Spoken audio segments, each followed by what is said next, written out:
नमस्कार दोस्तों, मैं पीयूष तिवारी आप सभी लोगों का स्वागत करता हूं प्रखर क्लासेस के ऑनलाइन प्लेटफॉर्म पर। और आज हम शुरू करने वाले हैं सीडीपी के कुछ महत्वपूर्ण प्रश्न।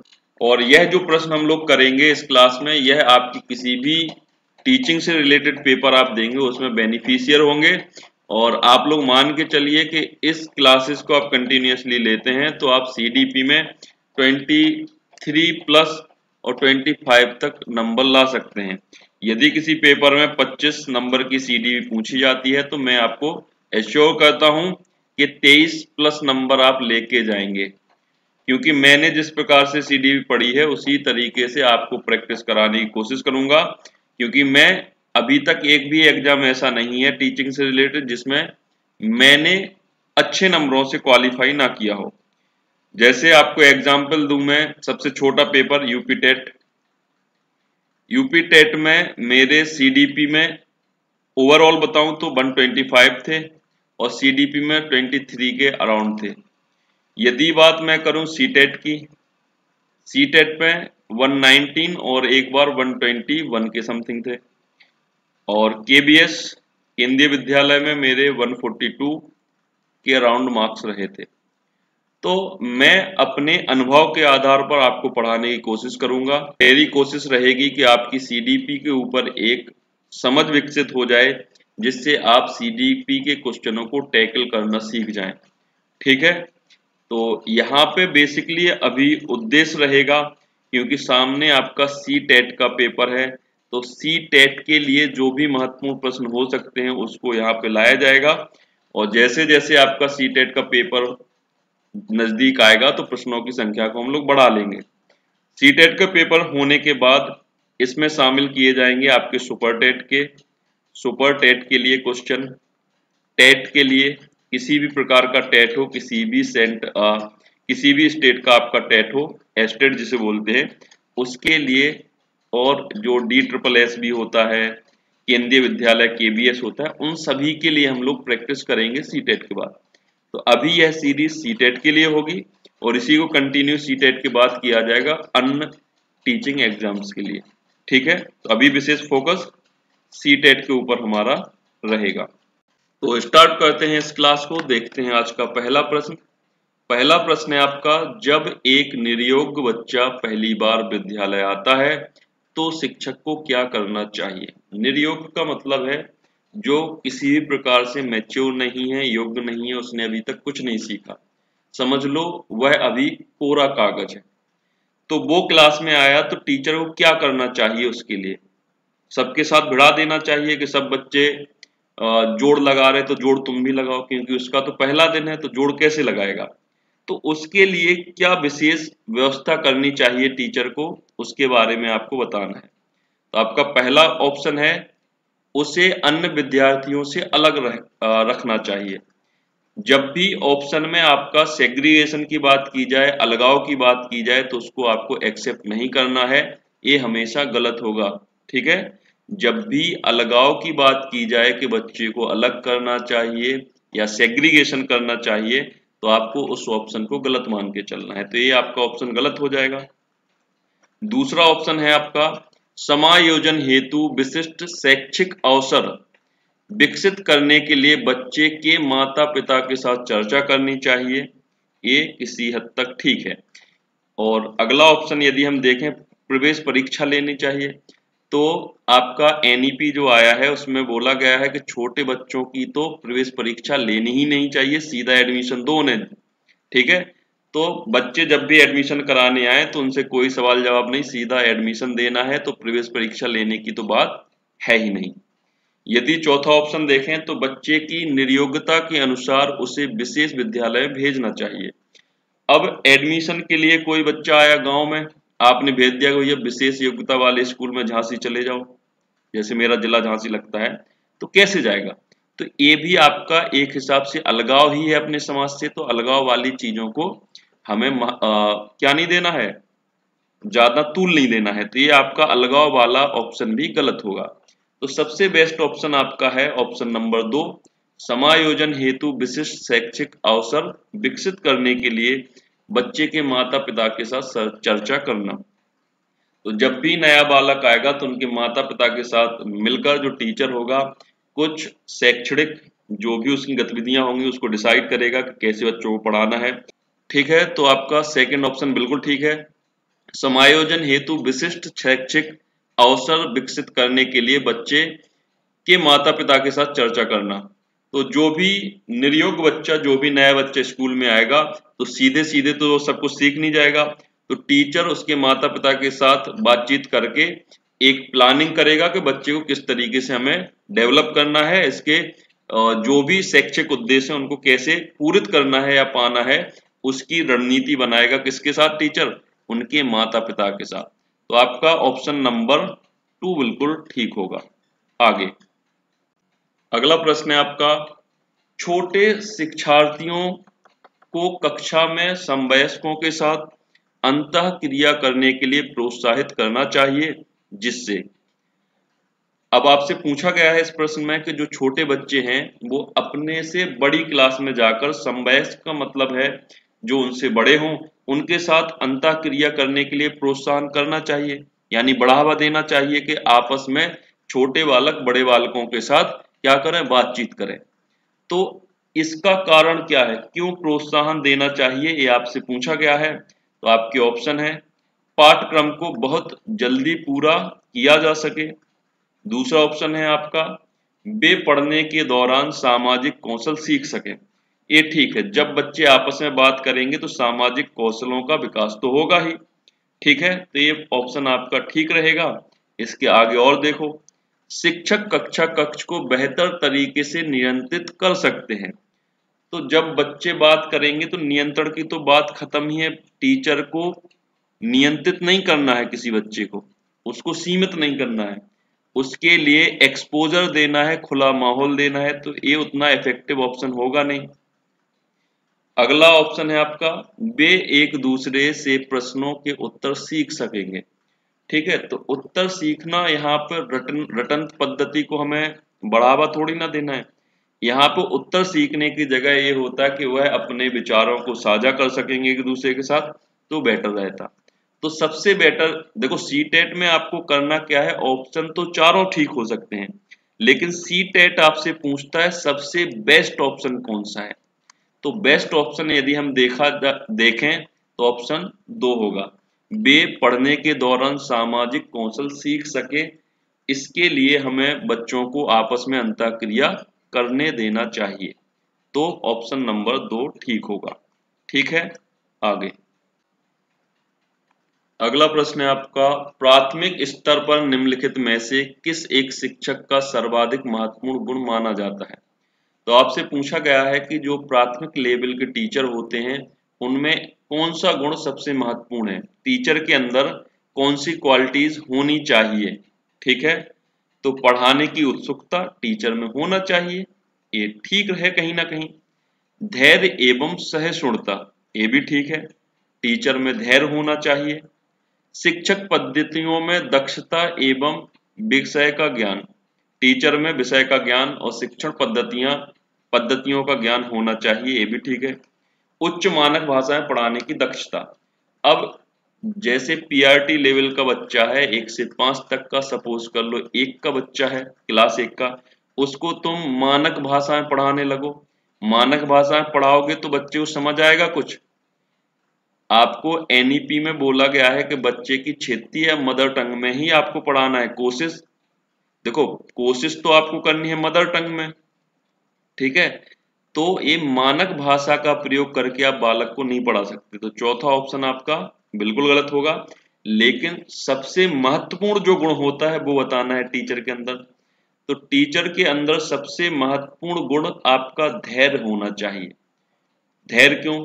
क्योंकि बच्चे कम उम्र के होते हैं, आप एक बार उसे समझाओगे, उसे समझ में नहीं आएगा, वो फिर से पूछेगा आपसे। आप कई दफा समझाएंगे और शायद बच्चे को समझ ना आए। तो यदि आप में धैर्य नहीं हुआ तो आप बच्चे को दे मारेंगे, एक आध तमाचा ठोक देंगे। लेकिन एनईपी में ऐसा करना मना किया गया है, यानी एनईपी आपको किसी भी बच्चे को दंडित करने का अधिकार नहीं देती। तो आपके अंदर सबसे महत्वपूर्ण गुण क्या होना चाहिए टीचर बनने के लिए? धैर्य। तो धैर्य यदि आपको ऑप्शन में मिल जाए तो आपको उसी के साथ जाना है। तो ऑप्शन नंबर 2 आपका ठीक होगा। आगे अगला प्रश्न है आपका, विशेष आवश्यकता वाले बच्चों को शिक्षा प्रदान की जानी चाहिए। यह प्रश्न आपका सीटेट में भी पूछा गया है और DSSB में भी पूछा गया है। तो आपसे पूछा गया है विशेष आवश्यकता वाले बच्चों को शिक्षा प्रदान की जानी चाहिए। आपके ऑप्शन है विशेष विद्यालयों में ऐसे कुछ बालक हैं जिसे विशेष देखरेख की जरूरत है, उनके लिए शिक्षा का प्रबंध कैसा होना चाहिए, तो आपने बोला विशेष विद्यालयों में होना चाहिए। तो किसी थोड़ी बहुत गुंजाइश इसके सही होने की है, क्योंकि यहाँ पे भी अलगाव की बात हो रही है कि बच्चों को नॉर्मल लाइफ से दूर करके एक विशेष प्रकार के विद्यालय में छोड़ना चाहिए। तो ये कहीं ना कहीं उतना इफेक्टिव होगा नहीं। दूसरा ऑप्शन देखें, विशेष विद्यालयों में विशेष शिक्षकों द्वारा। ये भी ठीक है कि यदि कोई विशेष बालक है तो उसके लिए अलग से विद्यालय बनाना चाहिए, उसमें जो शिक्षक होने चाहिए वो भी विशेष होने चाहिए। तो थोड़ा बहुत ये भी आपका ठीक हो सकता है। अन्य सामान्य बच्चों के साथ, अब विशेष आवश्यकता वाले बच्चे हैं तो समावेशी शिक्षा के अंतर्गत आप उसको शामिल तो कर सकते हैं, लेकिन बच्चों को शामिल करके जो सामान्य बच्चों के पढ़ाने का तरीका है उस तरीके से आप विशेष आवश्यकता वाले बच्चों को नहीं पढ़ा सकते। और यदि ऑप्शन में यहाँ पे होता कि सामान्य बच्चों के साथ विशेष आवश्यकता वाले शिक्षकों को विशेष आवश्यकता वाले बच्चों को शिक्षा दी जानी चाहिए और उनको शिक्षा देने के लिए विशेष प्रकार की पद्धतियों को अपनाना चाहिए और उसमें जो शिक्षक पढ़ाए वह भी आपका प्रशिक्षित होना चाहिए उन विशेष आवश्यकता वाले बच्चों को पढ़ाने के लिए। तो ऐसा इस ऑप्शन में कहा नहीं गया, तो ये भी ऑप्शन आपका एक हिसाब से इतना इफेक्टिव होगा नहीं। तो आपका राइट ऑप्शन कौन सा बनेगा? ऑप्शन नंबर 4, विशेष विद्यालयों में बच्चों के लिए विकसित पद्धतियों द्वारा। जैसे कोई बच्चा ज्यादा ही दिक्कत में है कि जो आपका सामान्य बच्चों के साथ पढ़ने के योग्य नहीं है, ठीक है, जैसे आंखों से किसी को नहीं दिखता, ठीक है, कोई चल नहीं पाएगा, वो तो एडजस्ट कहीं ना कहीं कर लेगा, लेकिन जो बिल्कुल देख नहीं सकता, बोल नहीं सकता, वह सामान्य बच्चों के साथ एडजस्टमेंट नहीं बिठा पाएगा। तो उनके लिए क्या होता है कि विशेष विद्यालयों का निर्माण किया जाता है और उनकी पद्धतियां जो होती हैं पढ़ाने की वो भी विशेष होती हैं, टीचर जो होते हैं वो भी विशेष प्रशिक्षण प्राप्त टीचर होते हैं। तो आपका ऑप्शन नंबर 4 इसमें बिल्कुल ठीक होगा। आगे अगला प्रश्न है आपका, सौबाने, यहाँ पे सौबाने नहीं होगा, सुनने में आसक्त बच्चों में संदों में तत्काल संबद्धता प्रदान करना, सहयोग पर बल देना तथा गैर अधिगमनात्मक तकनीक जैसे तत्काल सूचनात्मकता, बुद्धि पूर्वकता, गवेषणा तथा सामग्री प्रबंधन को उत्तेजना हेतु निम्नलिखित में से किस प्रारूप से संबंधित है? अब यदि हम देखें कि सीटेट को हिंदी में ही आप टैकल करें पेपर को तो बड़ा दुविधापूर्ण हो जाएगा, क्योंकि हिंदी इस तरीके से क्लिष्ट आ जाती है कभी कभी कि हमें समझना मुश्किल हो जाता है कि इसने बोला क्या है। तो सबसे बेस्ट आपका तरीका रहेगा पेपर करने का कि आप इंग्लिश को प्रेफर करें, टर्मिनोलॉजी जो होगी इंग्लिश को देखें, क्योंकि इंग्लिश आपका सेम वर्ड होगा, एक ही प्रकार का वर्ड यूज करेगा सीटेट में। और सीटेट में क्या, इंग्लिश आपका यूनिवर्सल है, इंग्लिश में आपको इतने क्रिटिकल शब्द नहीं देगा, जो आपने पढ़े होंगे किताब में या जो भी आप प्रैक्टिस में पढ़ेंगे वही प्रश्न आपसे पूछे जाएंगे, ठीक है। तो जहां तक आपसे हो सके तो पेपर में एक नजर आपको हिंदी के अलावा इंग्लिश पे भी डालनी होगी, जिससे आपका पेपर करना आपको थोड़ा इजी हो जाए।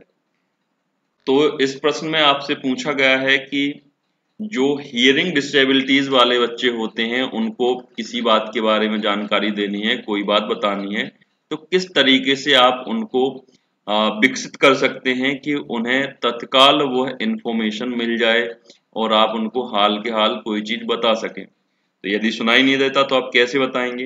तो इसके लिए आपको याद रखना है अधिगम का सार्वभौमिकरण रूपांतरण आपका राइट ऑप्शन हो जाएगा। और अगला प्रश्न है आपका, निम्नलिखित में से कौन सी प्रगतिशील शिक्षा की विशेषता है?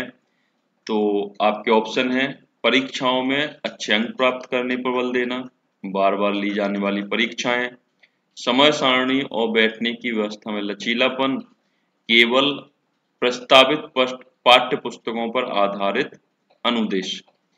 तो और यदि बात की जाए प्रगतिशील शिक्षा की, जिसे हम प्रोग्रेसिव एजुकेशन बोलते हैं, इसमें माहौल को जो स्कूल का होता है बड़ा लाइट रखा जाता है। किसी बच्चे के ऊपर ज्यादा दबाव नहीं होता है कि आपको बहुत अच्छे अंक लाने हैं, आपको टॉप ही करना है। आपको माहौल ऐसा दिया जाएगा कि आप एक्सपेंड करिए, आसपास की चीजों के साथ जुड़िए। एक हिसाब से बोला जाए कि बच्चों को खोजकर्ता बनाया जाता है कि अपने आसपास की चीजों के साथ इंटरेक्ट होइए। और जो टीचर होता है वहां पे वो सुविधा कर्ता के द्वारा या मार्गदर्शक होता है। ठीक है, ऐसा नहीं कि टीचर ही आपका लेक्चर देता रहे, छोटे बच्चों को बैठा के वो पढ़ा रहा घंटों घंटों, ऐसा नहीं है। बच्चों को ही आगे किया जाएगा कि अपने हिसाब से सीखिए, अपने आसपास के वातावरण के साथ जुड़िए, इंटरेक्ट करिए और अपनी समझ को बनाइए। तो यदि हम ऑप्शन को देखें तो इसमें परीक्षाओं में अच्छे अंक प्राप्त करना, ये तो बिल्कुल गलत हो जाएगा। बार बार ली जाने वाली परीक्षाएं, ये भी गलत हो जाएंगी। केवल पाठ्य वस्तु पुस्तकों के आधार पर अनुदेशन, केवल जो आपकी किताब है उनके हिसाब से थोड़ी ना पढ़ाया जाएगा, उसे इंटरेक्ट होने के अवसर मिलेंगे अपनी समाज के साथ, वातावरण के साथ। तो आपका ऑप्शन कौन सा ठीक हो जाएगा? ऑप्शन नंबर 3, समय सारणी और बैठने की व्यवस्था में लचीलापन। बच्चे को कहाँ बैठना है, आगे बैठेगा, पीछे बैठेगा, मिडिल रो में बैठेगा, वो अपने हिसाब से तय करेगा। और समय सारणी जो होगी वो खुद तय करेगा। ठीक है, तो प्रगतिशील शिक्षा में आप मान के चलिए कि लचीलापन होता है और बालक के इर्द गिर्द ही आपकी पूरी शिक्षा केंद्रित है। ठीक है, इसमें जो भी आपका स्टूडेंट होता है, जो भी छात्र होता है, उसको फ्री छोड़ा जाता है। वह अपने हिसाब से समाज के साथ या वातावरण के साथ इंटरेक्ट करके अपनी समझ को बनाता है। ठीक है, तो ऑप्शन नंबर 3 आपका बिल्कुल ठीक होगा। आगे अगला प्रश्न है आपका, पढ़ने की असमर्थता यानी डिसलेक्सिया है एक प्रकार का विकार। ये ऑप्शन शायद पहला गलत है, विकार तो है ही। ठीक है, और नाड़ी तंत्र का विकार नहीं, ये नाड़ी तंत्र का विकार तो है नहीं। डिसलेक्सिया आपका पठन विकार होता है, तो ऑप्शन नंबर 3 बिल्कुल ठीक होगा। मानसिक विकास ये विकार होगा नहीं। तो यदि हम डिसलेक्सिया के अलावा और भी असमर्थताएं देखें व्यक्ति में तो क्या हो सकती हैं? तो ये आपका डिसकैलकुलिया होता है, डिसकैलकुलिया होता है। एक आपका डिसग्राफिया होता है, डिसग्राफिया होता है। और एक आपका होता है डिसप्रेक्सिया, डिसप्रेक्सिया। और डिसकैलकुलिया जो होता है, इसमें व्यक्तियों को या बच्चों को गणित की संकल्पनाएं करने में कठिनाई महसूस होगी।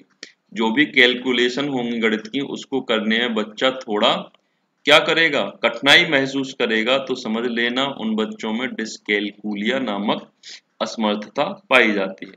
ठीक है, डिसग्राफिया देखा जाए तो लिखने से संबंधित असमर्थता ही आपका क्या है, डिसग्राफिया है।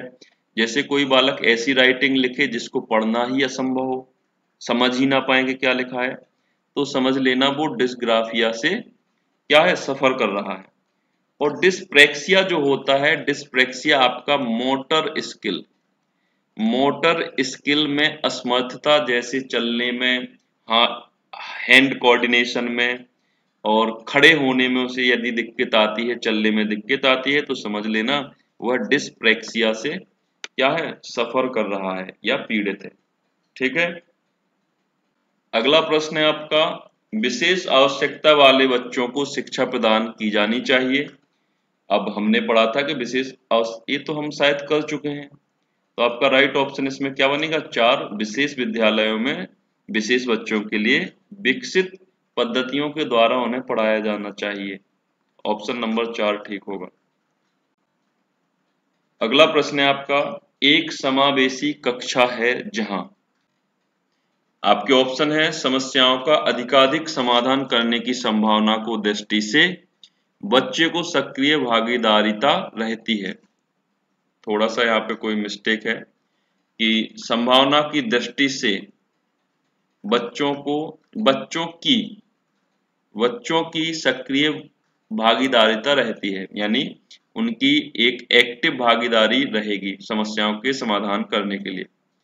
आपका ऑप्शन है, समस्याओं का अधिकाधिक समाधान करने की संभावना की दृष्टि से बच्चों की सक्रिय भागीदारी रहती है।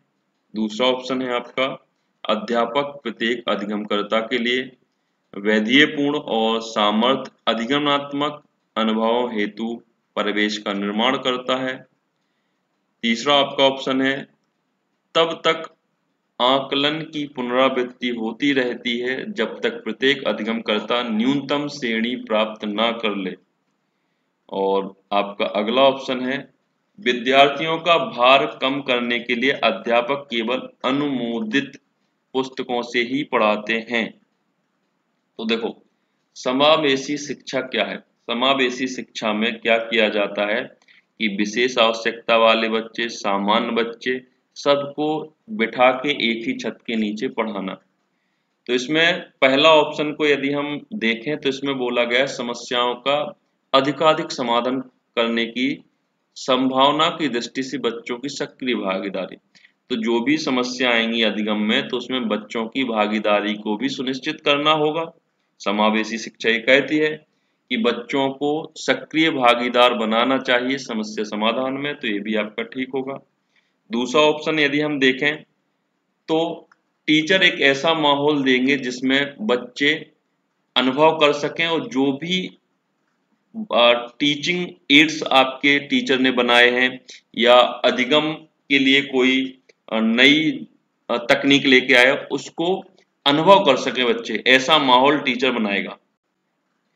और तीसरा आपका ऑप्शन है, तब तक आकलन की पुनरावृत्ति होती रहेगी जब तक प्रत्येक अधिगमकर्ता न्यूनतम श्रेणी प्राप्त ना कर ले। तो आपका ये तीसरा ऑप्शन भी ठीक होगा कि इसमें आकलन की पुनरावृत्ति होती रहेगी।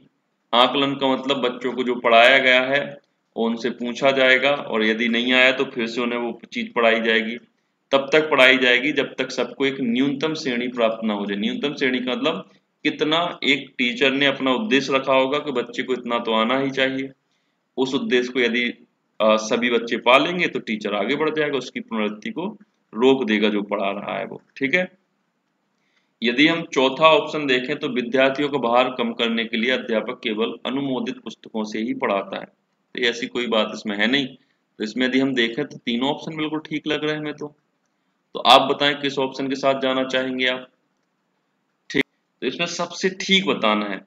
सही तो तीनों है, लेकिन तीनों में से सबसे अच्छा या सबसे सटीक कौन सा है बताओ? तो समावेशी शिक्षा के लिए अध्यापक का मेन काम होता है कि बच्चों को जो अधिगमनात्मक अनुभव होते हैं उनके लिए परिवेश का निर्माण करे।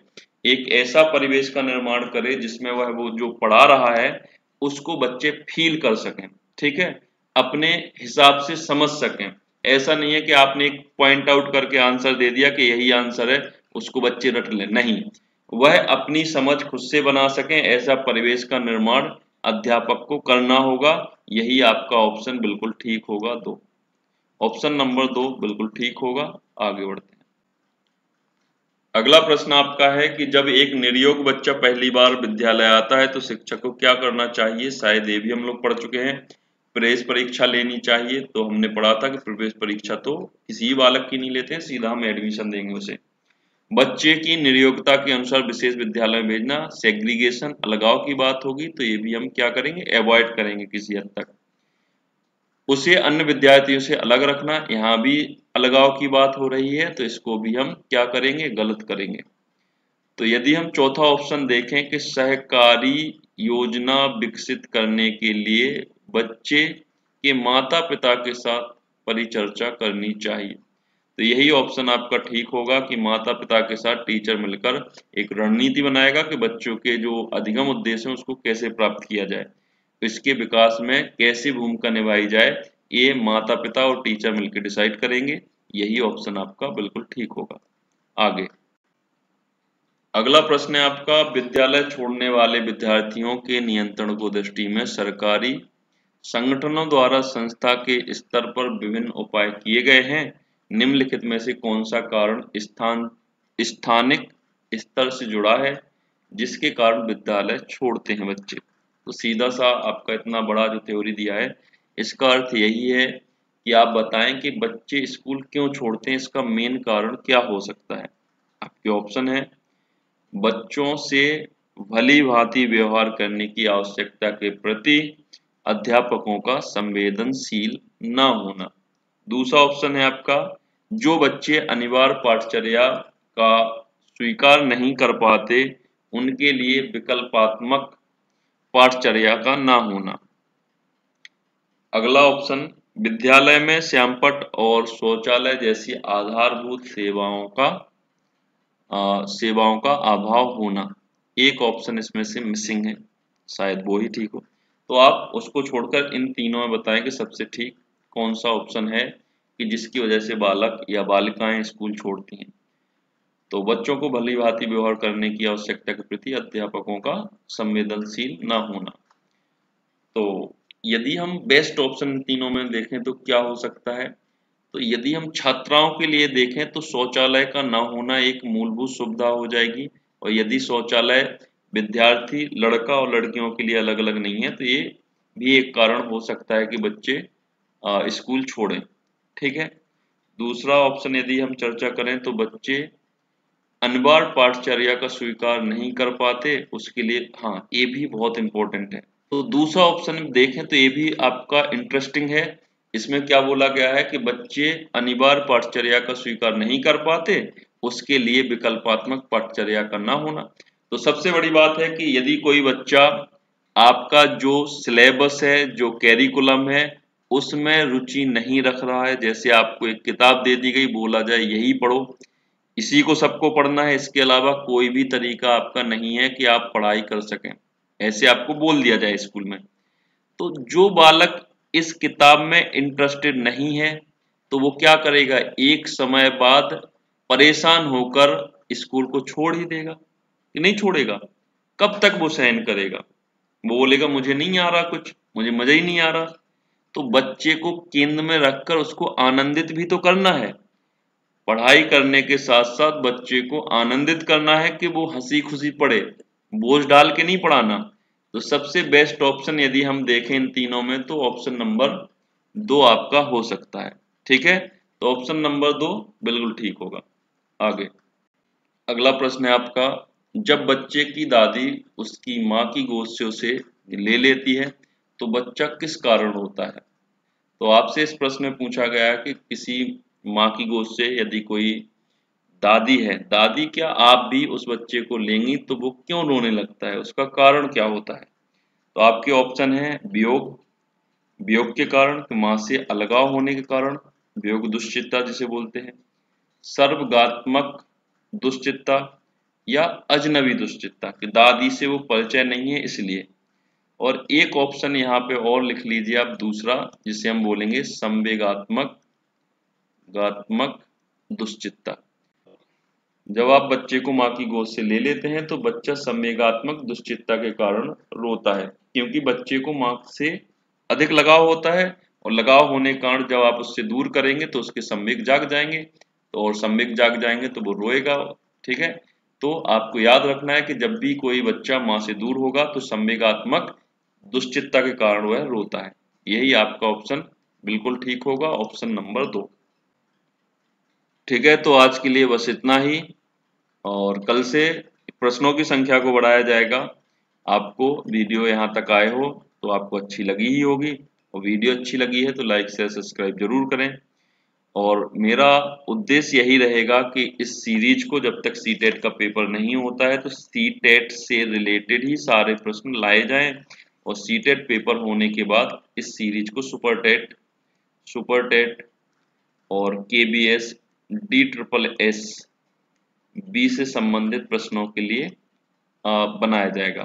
तो जब तक सीटेट का पेपर नहीं होता तो बिल्कुल प्योर सीटेटियन आपके प्रश्न आएंगे, जिससे आपको मजा आ जाएगा, बुद्धि शॉर्ट हो जाएगी कि सीटेट में पूछता क्या है। ठीक है, तो कल से कोशिश रहेगी कि यहाँ पे इंग्लिश वर्जन भी लिख सकूं। ठीक है, कोशिश रहेगी, गारंटी तो नहीं है, कोशिश रहेगी कि इंग्लिश वर्जन यहाँ पे लिख सकूं। और दूसरा चीज, सीटेट के प्योर क्वेश्चनों को यहाँ पे डिस्कस किया जाएगा, जिससे आप सीटेट में अच्छे नंबर सीडीपी में स्कोर कर पाएंगे। ठीक है।